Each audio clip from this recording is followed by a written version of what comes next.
আসসালামু আলাইকুম।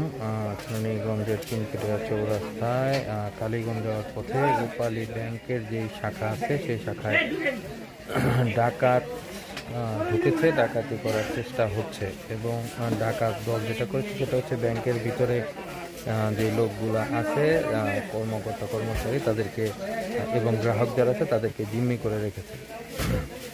এখন পর্যন্ত কোনো হতাহত বা কোনো সংঘর্ষের কোনো খবর পাওয়া যায়নি।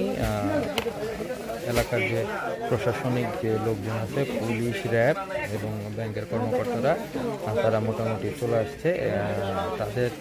তারা নিচে ব্যাপারটি পর্যবেক্ষণ করছে। এখন দেখা যাক আসলে কি হয়। এটা হচ্ছে রানীগঞ্জ সুগড্ডা ইউনিয়ন চুনকুটিয়া থেকে কালীগঞ্জ যাওয়ার পথে রূপালী ব্যাংক লিমিটেড এই ব্রাঞ্চে আসলে এই ঘটনাটা হয়েছে।